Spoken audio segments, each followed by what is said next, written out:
Hello and welcome to UC Today. My name is Kristian McCann and today's session is discussing the human element in AV design. Joining me to tell me all about this is Meg Madison, Senior Vice President and Chief Human Resources Officer at Shure. Meg, thanks for joining us. My pleasure. Thank you for having me. So let's start from the beginning. What is a human-centric design? What does it mean? Yes, thank you.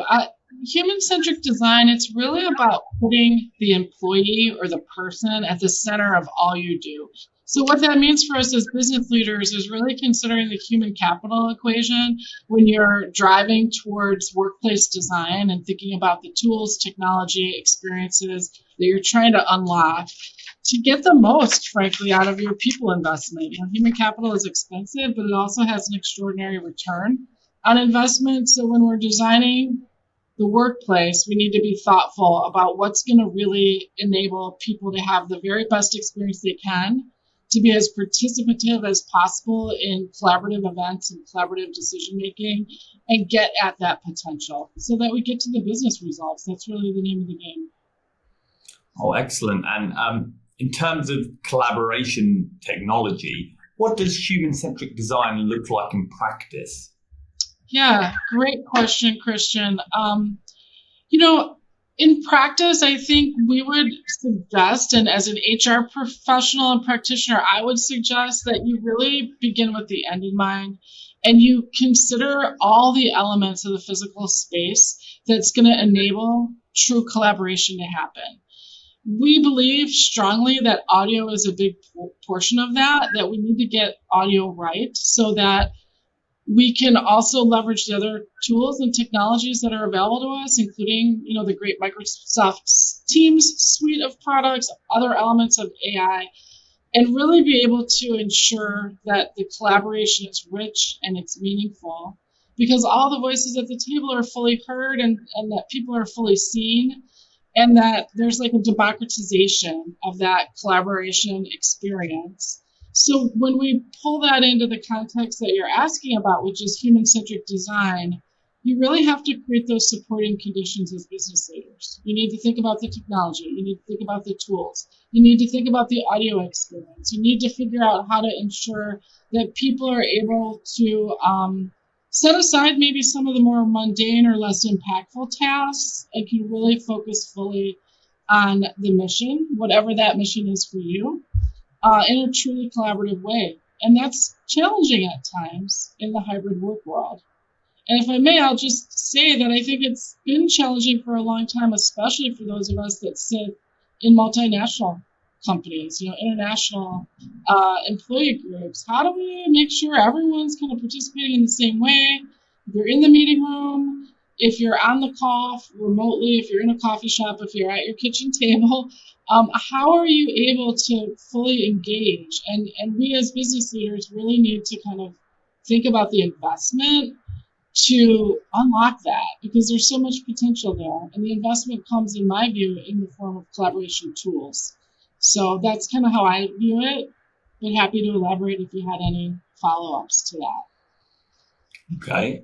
Well, human-centric design, how does this fit? How does AI fit into human-centric design? We're seeing everyone is obviously wanting to maximize their investment in AI. How does human-centric design enable them to maximize that investment? But what are the considerations it also has to take for such collaboration tools? Yeah, I love the way you phrased that question because I'm a real believer that AI is a powerful tool, but it is indeed an enabler. It is not itself a vehicle for collaboration or innovation. Instead, AI provides and facilitates outcomes in new ways. It really adds and amplifies the opportunity for us as humans to be productive and to be innovative, but it doesn't replace the human capital element of that.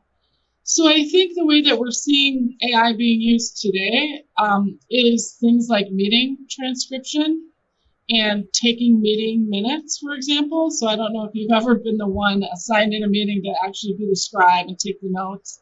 It's an important role, but it makes it really hard to be a full participant in the deliberations themselves. So let's just take that off people's plate and let's engage with AI to do that for us. Transcription is another way that we can get at that to make sure if someone missed the meeting or wants to go back and review some of what was said or done, they have that vehicle available to them, and now that can be done with AI. So that's super cool, super powerful. It can also help us, AI, get to data faster, help us organize, like maybe we don't have to be as organized about our files because we can just draw them down with support from AI, which can really help get knowledge and information in front of people more quickly and easily. So to me, these are like housekeeping things that we're kind of taking off the plate of our meeting participants so they could get like at the heart of the matter, the meat of the matter, and really spend their energy solving problems, solving business problems. And, I think all those things are happening today. I think the next generation of AI might take us to the next level, and simple tasks might also be off-plated from our folks in our business environments. But AI can never replace human collaboration, human ingenuity. So what we're all trying to do is unlock that and use tools, technology to help us foster a really productive experience. Unlocking that, tools and technology to help. Maybe you could let me know, how does Shure's collaboration tools help bring these ideas to life? How does it work with AI? How do they help with the human-centric design collaboration aspect? Yeah, Shure is all about creating and delivering solutions for our customers. And we have some wonderful products that really can help deliver a really equitable meeting experience and get to those business results. One that comes right to mind is our IntelliMix Room Kit. We've made it in a way that's really easy to use, easy to set up, easy to support, and intuitive for the user. Because it's really important that as technologists, and I work in a technology-driven company, but I'm an HR professional, so I'm not a technologist. And when I get into a meeting setting or a collaboration space, I want things to just go really easily, like really comfortable, easy, fast, no hiccups, no frustrations, no delays. We just want the technology to work. And IntelliMix Room is a wonderful solution for that. It really makes sure that sound quality is there.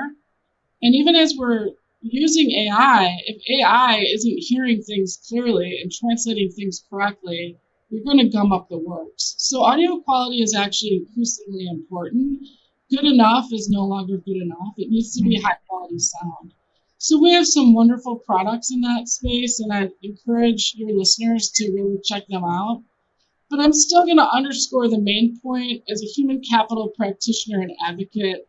Even if you don't select Shure as your solution, please do consider the overall physical conditions that you need to set in motion in order to really ensure that the collaboration happening in your workplace is impactful. And that includes investing in high quality audio and video content too. Because part of communication is nonverbal. And if you can't quite facial expressions or hand gestures, you might miss some intent. You might miss some nuances. So audio quality and video quality really matter, and they need to be integrated seamlessly. And we know IT folks need to be able to support that as well. Our product makes it easy for the IT teams to troubleshoot when that's necessary, perhaps troubleshoot remotely, and just ensure that nothing really gets in the way of what you're there to do, which is drive business decisions and drive business outcomes. Excellent. I think that's a great lesson for us all to know, especially as we're increasingly navigating this hybrid work setup. So, Meg, thank you for taking the time to speak to me today. My pleasure. Thank you for having me. It's been a pleasure. And thank you to our listeners for watching. If you like this interview, please feel free to like and comment, and make sure to subscribe so you keep up to date with all conversations like this and many more. That's all for today, but we'll see you next time. Bye-bye. Thank you. Bye-bye.